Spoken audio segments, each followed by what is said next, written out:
Welcome back to another Tuesday Night Healing, guys. You made it. It's episode 3, and you're still here. Congratulations, and thank you for coming along on this journey with Stormy and myself. And as always, I have Stormy here with me. Good evening, everyone. Good evening. So tonight, we're not talking about your past, guys. We're not. We're talking about the story that you had built around it. Okay? Because two people can go through the same thing, the same situation, same everything, and yet tell completely different stories about who they had to become because of it. So I want you to really think about this. When you think about yourself, what's the story that plays out in your head? Is it, I'm always the one who gets hurt? Is it, I'm just not good enough? Maybe I always mess things up, or I have to work harder than everyone else just to even matter. Or is it something completely different? In this episode of Tuesday Night Healing, we're going to be talking about something that quietly controls a lot of aspects of your life, and you may not even realize it. And that's the story that you tell about yourself. The story that you tell yourself about who you are. And most people don't even realize that they're living inside a story that they don't conscientiously choose.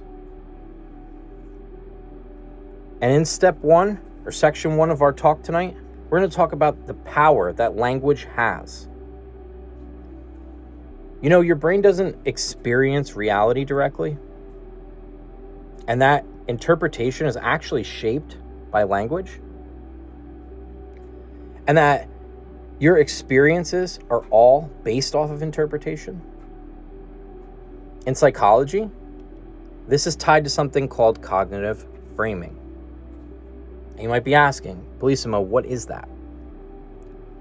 Well, it's the words you use and how they literally shape how you experience your life. So an example, okay, is I failed versus I learned. Or I'm broken versus I'm healing. Or I got rejected as opposed to that just wasn't aligned correctly. It's the same event, but it's a completely different identity. And as somebody in their past who took a lot of things in a negative light, I can say from experience that if I missed the mark on talking to somebody, they rejected me, as opposed to, our beliefs or our situations just didn't align. Or if I studied real hard for a test or something and I'm just a complete failure, rather than maybe I could have studied harder or done something different. To, everyday life, I didn't get that promotion because I'm not good enough, as opposed to maybe it just wasn't time for me yet. It's the same situation, but the words are dictating exactly what that was meant to be. Sort of like a glass half full, glass half empty situation. Same amount of drink is in it, but how you're perceiving it and the language that you use is actually what's dictating it. And you can clearly tell from the beginning of those statements, one of them is more of a positive and one is more of a negative. So what do you think about that, Stormy? I agree with that. You don't really ever think about that sort of thing until you're posed with that question or it gets brought up and you're, trying to dissect your brain, because it's your brain that, is trying to help make sense of what's going on, and how we create our own stories, or we imagine them to be. So our brain has a lot to do with that, for sure. For sure. And, it's funny how just simple words like that and how you pitch that out there could change the whole thing. Even if you're trying to tell a story to somebody. So an event happens in your life or something like that, or you witness something. How you describe the story either amplifies it, depending on, the exaggeration of it. It could also paint it in a more negative light. Like, if you ever told somebody, hey, let's just say something happened with a family member, and you go to repeat that story, to someone else, a different family member, you'll notice how the story changes around. It's not often that people say verbatim what happened in the actual tone of which it happened. A lot of people will, oh my God, it was so bad, it was so terrible, and chalk it up. And maybe it wasn't that serious. But the language that you're speaking and stuff like that is making it so serious. It's changing the whole tone of the situation. And how you pitch that it essentially could change the whole story. Because it could turn something that was either neutral or positive to something negative just based on the language that you use when describing it. And that's the story about you. You do the same thing subconsciously about and to yourself when you describe things in that manner, like we had said before. I failed versus I learned. I learned from my mistake. I'm going to be better. It's the same thing, but vastly different. So that brings us into section number 2, which is your identity is a story. Okay? Your identity isn't fixed. It's a narrative. There's a concept called narrative identity. It's the internal story you build to make sense of your life. And once that story forms, you start looking for evidence to support it. So, for example, if your story is, I'm not enough, then you'll filter your entire life through those lenses. You'll ignore all your wins and magnify all of your failures. If you go and tell yourself and tell everyone around you that you're a loser, that you're not good enough, that you're broken, that no one could ever love you, then you're just manifesting those things to be true. That's all it's becoming. It all starts with you. But if the story you portray is that you are ugly, or you're not lovable, or that you'll never amount to anything, chances are you're going to build your life around that and make it to be true. You're going to will it to be true, and all it could be is just a simple change in how you look at things. Let's take a second. If you looked at things in a more positive light, even when things are really rough, when things aren't maybe going your way, if you actually stopped and said, you know what, next time I'll do better, instead of I'll never get this, I'm useless. You motivate yourself. You also change the narrative around you. You become more of an upbeat person, more of an optimist rather than a pessimist. You can build a whole new narrative about you by simply just changing the way you project yourself to yourself and to others. What do you say about that, Stormy? I feel like we're either questioning ourselves all the time when that's the case, or believing the negative thoughts if they're negative, and then that leads into like fear, anxiety, it just kind of spirals down when you're just questioning or believing something, and then like you said, you just start to believe it. Like there's no other choice. So that's just kind of crazy that we do that, and that our brain continues to think that way until it is changed.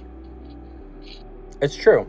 It's true. And again, I like to use examples for you guys so you can kind of understand where this is coming from and stuff like that too. So a good example would be that I had a very troubled past when it came to specifically relationships. I mean, there's more than that, but specifically that. And I always told myself that this is what I deserve. These are the type of people that I deserve to be with, that I wasn't better than this. And that could have been based on, the way I saw myself in the mirror, or the way that I had a history of dating a certain type of people, and I just thought, well, this is what I attract, this is what I'm good for, and stuff like that. And that negative thinking was actually the reality of me speaking a certain way about myself to not only myself, but to others, that I didn't seek out what I actually deserved. I sought out what I thought I deserved because of the narrative I created about myself. And that's where the problem lies. When you build these narratives, you start to believe them. It's like what they say about people who tell the same lie over and over and over again. It commits to memory as if it actually happened. Because you've told the story so many times, you begin to believe it. That's how powerful language actually is. So when you're constantly putting down yourself or saying that you're not good enough, or this is what you deserve, or I'll never get better, chances are that's what it's going to be. Because you believe it. And you won't allow yourself the change. You won't allow yourself to be better. And that brings us into the third section. Where does this story come from? Why is this happening? Why are we doing this to ourselves? You didn't just wake up one day and say, this is my story. It was built. But from where? Childhood experiences? Maybe things people said to you? Moments that hurt you? Or situations maybe you didn't understand at the time? But here's the key. You interpreted those moments as meaning something about you. Not just this happened, but this happened, so this is who I am because of it. You take those, and I can say all the time, one of my favorite things that I've always said is from like a Papa Roach song, Scars, like the scars remind us that the past is real. They do, but at the same time, if you build your whole life around those scars, you're never going to get better. You're just going to create more scars. That's really what it boils down to. You're never going to get out of those bad situations because you keep telling yourself you deserve it. You keep telling yourself, this is who I am. And I think a lot of the things that happen with like someone who has BPD, like I said, you could talk about childhood experiences with that, with like my mom walking out or something, and maybe that's where it started and stuff. But the longer you tell yourself that you're messed up in your head, that you're never going to get better, that you're never going to be loved, you're just playing into that narrative. And I think a lot of us who suffer from BPD and stuff get stuck in that narrative, that they're never going to get better, that there is no way to fix this, that I self-harm myself to deal with my things because that's what I deserve. Or I drink or abuse drugs or whatever the case may be because who cares if I'm alive or dead? None of it's true. But you've created the narrative in your head with this language to believe that it's true. So you hurt yourself and punish yourself when you don't need to. It's self-sabotage through and through.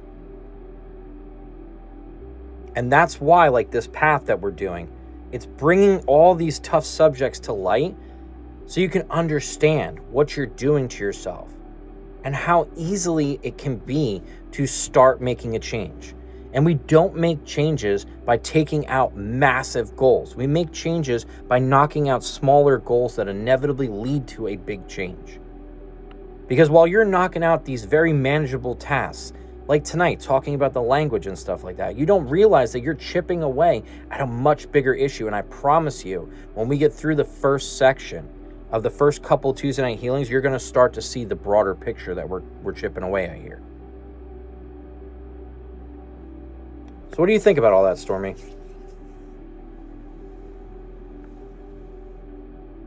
I think that yes, like now I'm going to be like thinking, well, what story am I telling myself or others that is not true, that is not my true self, or things like that. So now, it's good that I'm going to like look inside myself and try to figure out or understand, what have I been portraying to others that I don't want to portray because that's not me.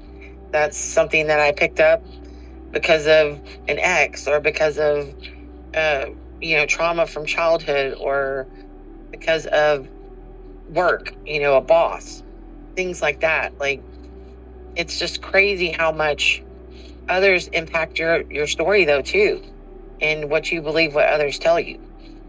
For sure. And when you surround yourself with people, which is a good point that Stormy brought up, if you surround yourself with people who are belittling you or making you feel unimportant and stuff like that, that is also going to help drive the narrative of you feeling this way.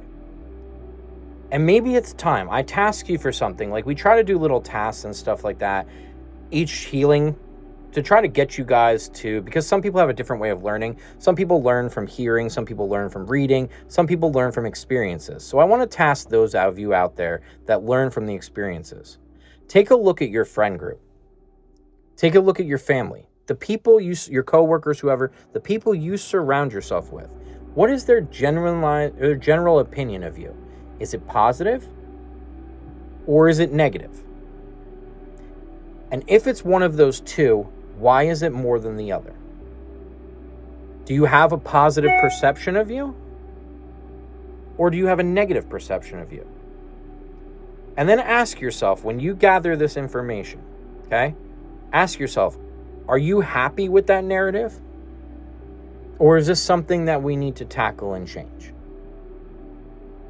Was this narrative created? Do these people around you feel this way because of how you have behaved and the stories you've told in the situations that have come up?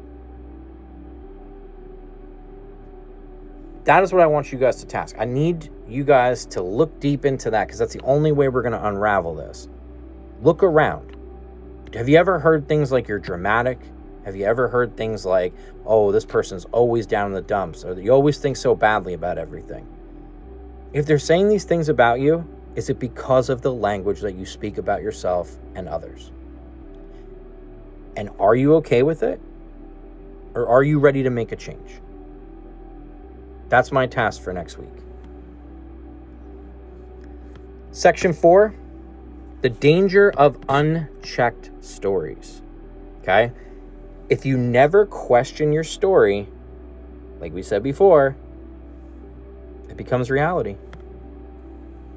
You start saying that staying in situations is what you deserve. That staying in situations that match that identity is all that you deserve.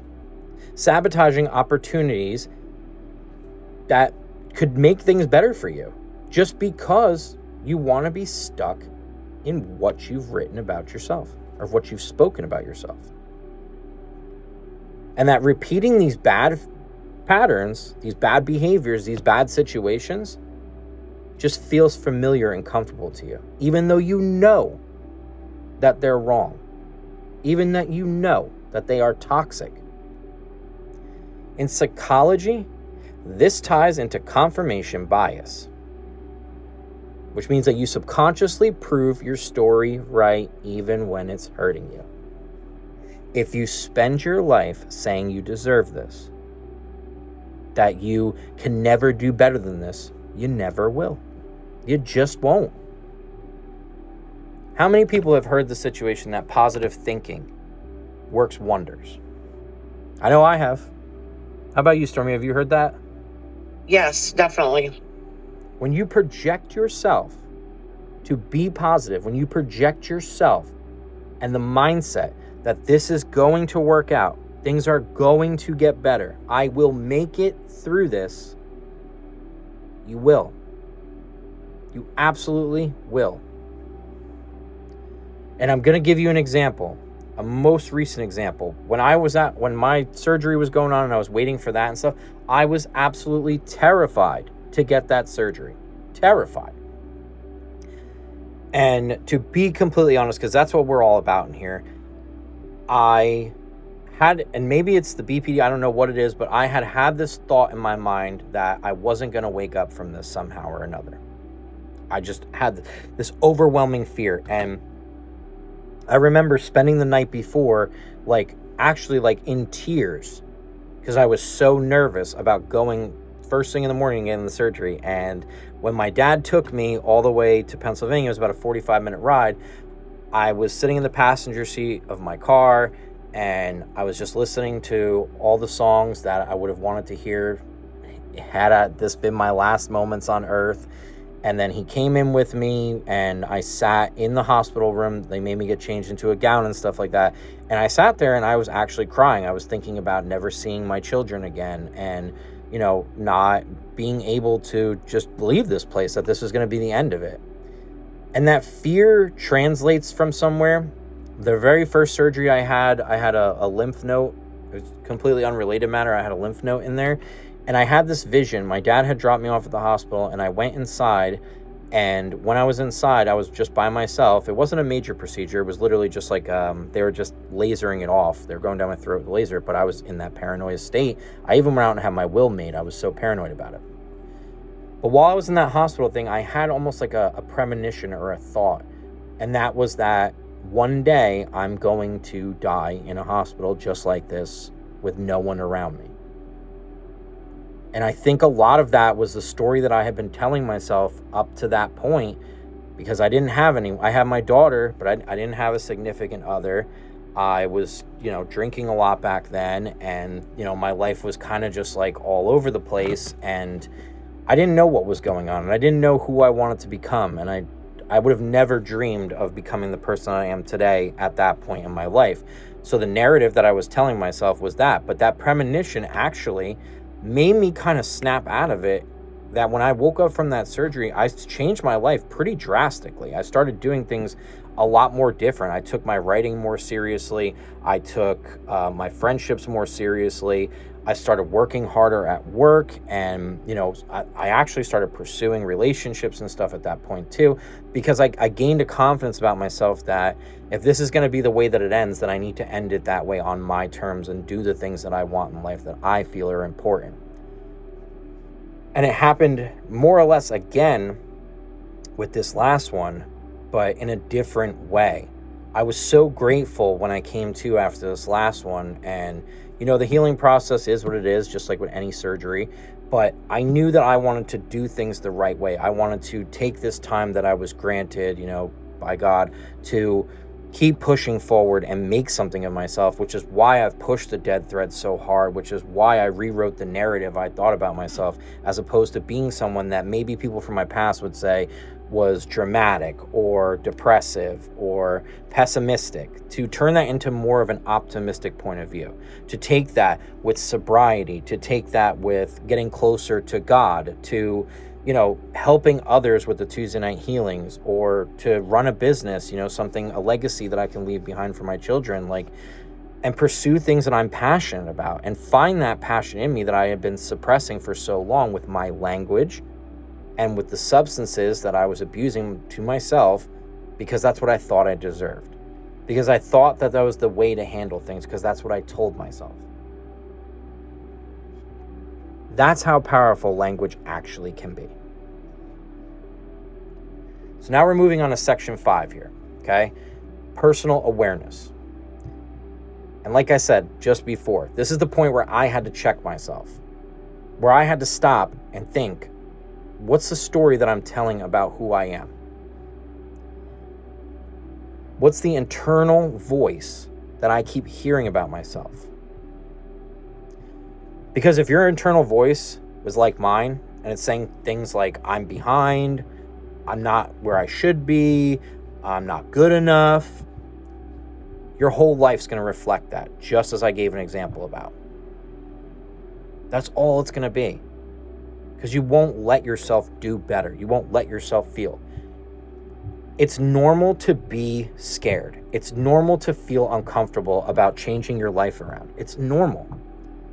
And sometimes you have to do things that are going to make you uncomfortable, that are going to be unfamiliar to you. Sometimes you need to step out of your comfort zone and face your fears head on, to tackle a subject that you think that you'll never be able to do, to ask out that person you've always been interested in, to try and go for that promotion at work, to try a new hobby. Maybe you always wanted to paint, but you were afraid to start. Maybe you were afraid to show your true colors, and you were just afraid to actually come out and do it. The world has its judgments and stuff like that, but I feel like nowadays there's a lot more love out in the world, that people are more understanding. Think about the gay community and stuff like that, the LGBTQ community. Think about where that was 50 years ago as opposed to where it is today. People are a lot more comfortable in their own skins than they were back then. So instead of telling this narrative about yourself and lying about yourself, you can be more comfortable in your own skin, and the world is a lot more accepting than sometimes people make it out to be. That doesn't mean that everyone's going to be accepting of every little thing, but it does give you the hope to try. It gives you the hope to let it all out, to do the things that you want in life. I mean, at the end of the day, it's your life and you're the only one that's living it. And you're not guaranteed tomorrow. So live it the way that you want to. Don't just, it's like I always say this to my wife all the time. Don't just sit and shit because you feel like you deserve it. Because it's not worth it. You're wasting your life by doing that. You're just wasting it. Take what you're hearing here, okay? And look at, what's going on. What can you improve? What do you want to improve? What is missing from your life that even if you think is so far out of reach, is important to you enough to even cross your mind? Is important enough for you to sit there and say, that's something that I want. Even if you don't think you can attain it. What is it? And then tell yourself, are you not obtaining it because you're standing in your own way? Because a lot of the time, that's what it is. Where are you at on that, Stormy? I am on that. Like, there were so many times that I wanted to come visit you, and then it just never worked out. But I think a lot of it was me limiting myself and perpetuating negative things if I did go see you that were going to happen.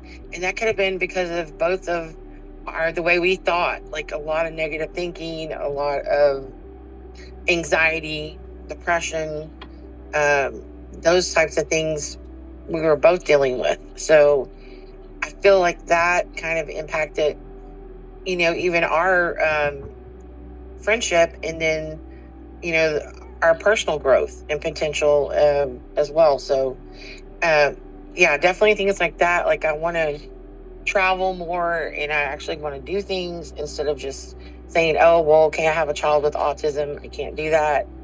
That's not true.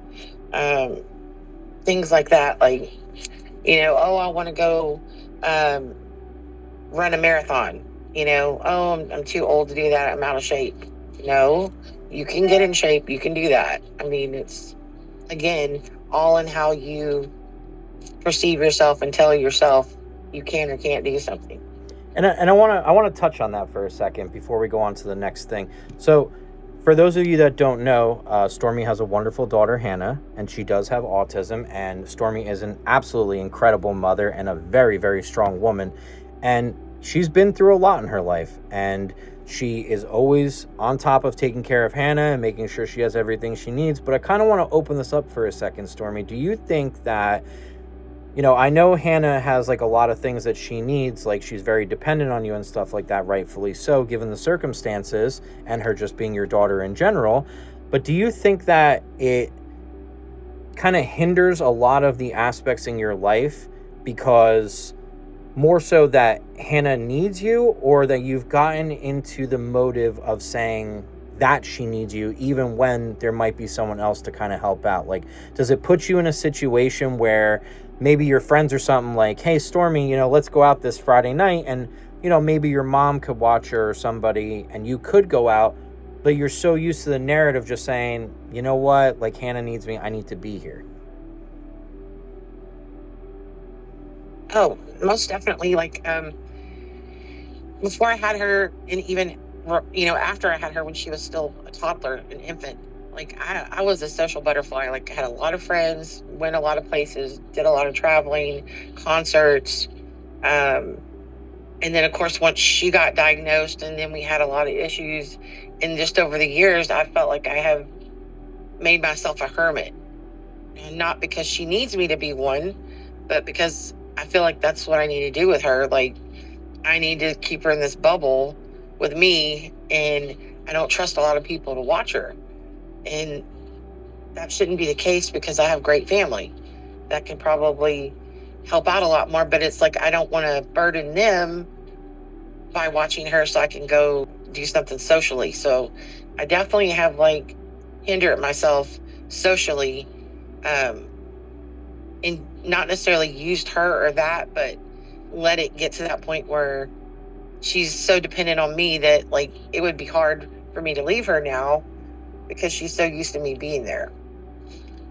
And that makes sense. And, and again, you know what I mean? That it not only shows what an incredible mother you are, but at the same time, how you can also get caught up in that language, how that language can actually change it. Because like you said, Hannah will always need you, whether she has autism or not. You're her mother. And with her age especially too. But now it's gotten to the point, like you had said, that it's kind of changed the whole narrative, because it's made her get so used to you being around all the time and being so heavily dependent on you that it's kind of put you in a bind where you really do need to be there. Not that you wouldn't be, but that it's more of a, well, this is actually the narrative now because of the language and stuff. And it just goes to show you just how powerful that language is, and how when you tell yourself something for so long, it becomes your reality. Definitely. Mm-hmm. And that'll bring us into section 6, which is language reprograms your identity. And this is where things are going to get powerful, guys. Okay. You don't change your life first. You change the story, and then your life will follow. Not fake positivity, just internal reframing. So an example of this, right, would be I'm starting over, to I'm rebuilding with experience, to I wasted so much time, to I learned what doesn't work. From I'm lost to I'm in transition. And your brain will respond to the repetition. What you tell yourself consistently will become your new truth. If you continue to reframe the things you do. Why do you think dialectical behavioral therapy and cognitive behavioral therapy are so successful? Because they teach you how to rewire your brain. They teach you how to change the narrative, to change the language, to stop bad behaviors and do positive behaviors. This is exactly what we're talking about here. We're talking about rewiring and changing things. We're talking about how instead of constantly putting yourself down, start branding yourself as a work in progress. Start branding yourself as a success story in the making. You will all triumph if you just put your mind to it. Every single time. It's all about the positive reinforcement. And I know it's not an easy thing to accomplish, especially if you've had hard things happen in your life. Most people have had hard things happen in their life. Most people have shared experiences. But how we say those experiences define us from one another. I'm not the only person in the world whose mothers walked out when they were a child. But the way that I tell that story may make it vastly different than a friend of mine who had the same issue. My whole life might be changed around that because of what I tell myself, that if she didn't want me, then no one ever will. Whereas they took it as a learning experience and changed it to, well, I want to prove that I'm better than that. If you guys saw my other videos, I have this thing. Now, my mom, when she left a note on the counter for my dad, and it was split into 2 pieces about what she was taking and what he can have. And I was number 1 on the list of things he could have. And I always talked about this. I've said this in videos before. It was such a powerful thing. And it was something I always heard about in my childhood from a lot of different people, but I didn't see until I was an adult. My dad showed me, I think, when I was 21. Then when he went to go move, he was moving his stuff and everything, and he asked me if there was something that I wanted, like that maybe he would have been throwing out. And that's the one thing I wanted. I wanted that letter.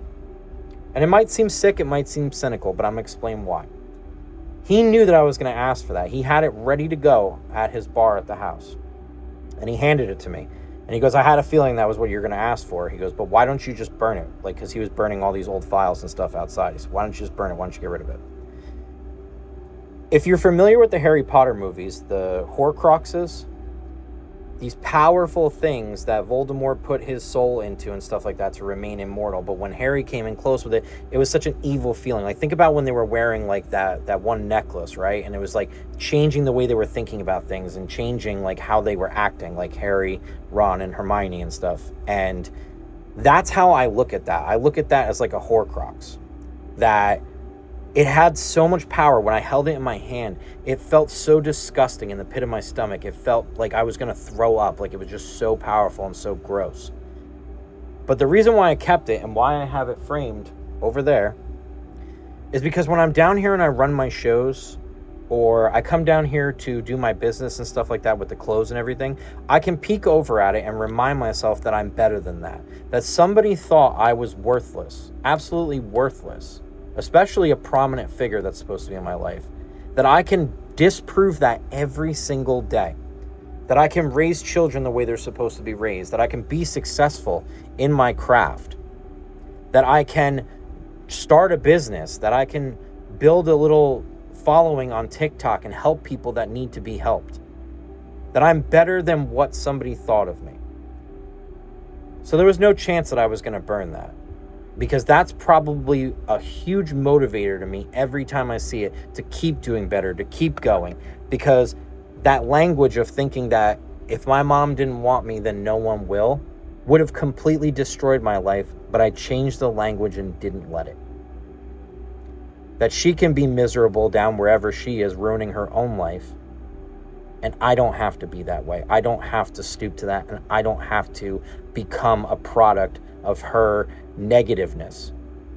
That I can make a positivity beacon from such a dark and disgusting thing. By simply changing the narrative. By changing the language. So let's separate the facts from the story here, okay? Let's break this down. Facts versus story. The fact is, maybe your relationship ended. The story you tell yourself is that I'm unlovable. The fact is, the business that you're trying to run didn't work out. The story that you tell yourself is you're a complete failure. The fact about it is that I was left by my mom. The story that I told myself was that I was unlovable. And it translated for the rest of my life in relationships and stuff until I said enough is enough and changed it. And you need to understand something. Facts, they're neutral. They're just what happened. It's the story that actually gives it the meaning. What do you think about that, Stormy? I feel like we, the internal self-talking down to ourselves, and like you were talking about, like you see something and then you interpret it the negative way instead of a positive way. And it goes with everything. It goes with Hannah's autism, could be, I think sometimes of how negative it is, but there's a lot of positives. Same thing with like my panic and anxiety. I mean, yes, it can be negative, but there can be positives. Things like that I need to think about before I'm thinking the negative way and turn them into something positive. Not just for myself, but, for others around me, that they can see that this is who I really am, not what I'm portraying to them or telling them. For sure. So what do we do with that? We have to rewrite the story, because that's how you actually are going to change it. And the way you do that, it's 4 steps. 4 easy steps. Identify the current story is the first step. So an example is, what do you consistently tell yourself? Then step 2 is you challenge it. Is this objectively true for fact, non-emotional fact? Or is it just what's familiar? Then once you figure that out, step 3 is you replace it with something empowering and real. Not delusion, grounded growth. Real, factual stuff built behind self-empowerment. And you just keep repeating it until it feels natural. And that's where most people quit, because they can't consistently break those familiar habits and keep pushing the narrative that it's good, it's gonna get better, it's in a progress state, it's going. You have to push, you have to want it, you have to dig deep and say enough is enough. Only positivity from here on out. I'm going to will it to happen, so it does. And if you do, it will. And it's going to turn into a complete identity shift. It's a real core transformation, because you don't rise to your goals, you fall to your identity. If your story is still tied to who you used to be, you'll keep recreating that version of your life. You're rewriting your story, and that's rewriting your identity. So let's talk for a second here, okay? What is the story that you've been telling yourself for years?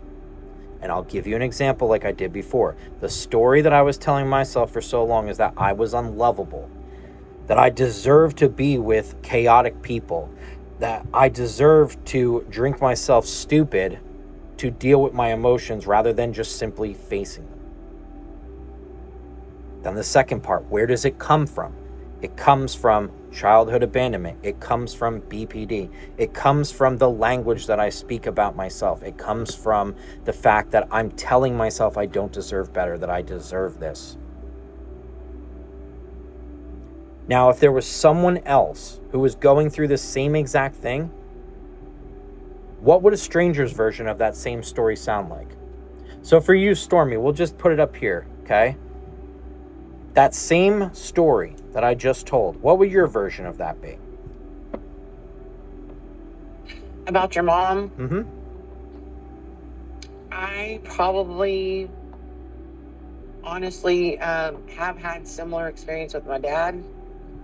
So I probably thought a lot of, over the years when he wasn't around, and stuff that, he didn't want me. He didn't want my brothers. Why didn't he want us? Why did he leave us? Why weren't we good enough for him? And that does impact you on not only relationships with other people, but yourself. Like, you're thinking, were you a bad child? Were you not good enough? For a parent to just abandon you like that. And it carried on into our adulthoods, me and my brothers. And I have to say, towards the end, he came around, and we were adults, and most of my two brothers had already had children. I hadn't had Hannah yet, and he had a terminal cancer diagnosis. And my mom, who's been divorced from him since, the 70s, took him in, and we cared for him while he was going through cancer. We took him to cancer treatment, to the hospitals, to the VA. My brothers and I rebuilt our relationship with him. We all forgave him. We didn't forget, but we forgave him. And I think for me, I was able to have a closure for that. And not necessarily that it was a positive closure because he passed away, but it took a lot of that, what I thought, like you're talking about the negative in your own story, it kind of brought it to light that it wasn't me. It was him. It was not me. I didn't do anything wrong. So, I think that helped me tremendously and helped my brothers. Yeah, I agree. And look at that too. Look at the same situation, right? So Stormy has 17 years on me in age, right? Stormy's from Texas. I'm from New Jersey. Stormy's a woman. I'm a man. Stormy's dad left. My mom left. But look at how that narrative still was shaped in a very similar way. That it doesn't matter where you come from. It doesn't matter your gender. It doesn't matter your background. It doesn't matter any of that. Which parent did it? But that same story right there, two different people from different points in life, different ages, different everything, okay? Different generations, all of that. Yet that same thinking shaped both of our lives, and it took an intervention of some sort for both of us to realize how that language was affecting us, how it turned things in our life in an either positive or negative or both direction. based off of the narrative that we told ourselves, because that's the way we interpreted what had happened. That we blamed ourselves, that we blamed others, that maybe this is what we deserve, so we started being around people that were similar to that. You know, think about somebody who's in a domestic abuse relationship, right? If they were hit when they were children, maybe, you know, it was a woman being hit by her father or something like that, she seeks out subconsciously these men because she feels like that's what she deserves. The narrative she told herself is that she deserves to be hit, that she deserves to be treated this way, so she keeps repeating these patterns and dating these toxic men who are doing these things. Look at how that does. But it could all be prevented if you just change the narrative. Okay? So in closing, you're not your past. You're just not. You're not at your worst moment. And you're not the story you created just to survive that. You are the one telling the story. And do you know what that means? That means you can rewrite it. That's what it's all about. You can rewrite this whole narrative, this whole story. Your life doesn't have to be the way that you've made it be up until now. You have the ability to rewrite the story. You can change it all. You just have to be honest with yourself. Now, I want to tell you guys that our next Tuesday night healing, if you want to come back and hang out with us, is going to be about high functioning anxiety. Remember, this is all on a path. It's all going to add up to a whole picture. High functioning anxiety is when you look successful but feel overwhelmed.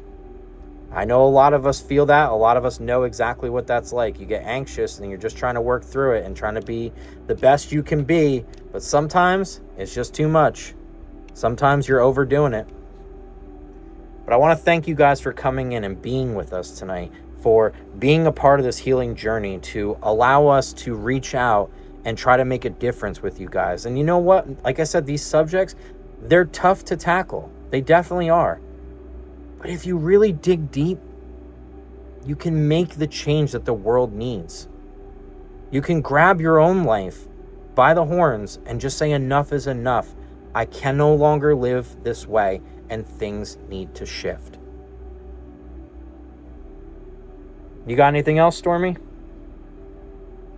No, I was just going to say, it was a very emotional subject tonight. Just the different, when you start internalizing, but it's good. I think it was very good, and it's given me a lot to think about. And I think people, maybe they should keep a thought journal, if you're into that. Log your negative thoughts alongside, positive ones, start figuring out what you're intentionally saying or doing and try to change that narrative, to something positive. It's just a great tool. I think I know you journal all the time, as well. So maybe that's something they could do, or even just on a notebook. It doesn't have to be a journal. Maybe they'll find out better if they write everything down, instead of just thinking about it. For me, that's what I would need to do, is write it down. So, But I appreciate everybody joining us, and it was a really good topic tonight. Yeah, and Stormy's right. I am a big writer, not only with my books that I've published and stuff, but I actually journal a lot, especially when I'm internalizing a lot of things that are going on. And actually, one of the episodes that we're going to be doing in June is journaling prompts that actually change you. It's a very interactive episode where we're going to do journaling and stuff like that and talk about how those different things can help and how you can be honest with yourself, because realistically, unless you let somebody, nobody should be reading your journal. So you can be completely honest without fear of judgment or anything like that. But we will get into that interactive episode, and I'm very excited about that, and I'll show you guys some excerpts from my own journal and everything, and how I did it and how it helped me. But as always, just remember, guys, 2 things. Stay honest, you stay humble, and we'll see you guys next Tuesday. I hope you have a great night, and thank you so much for joining us on another episode of Tuesday Night Healing.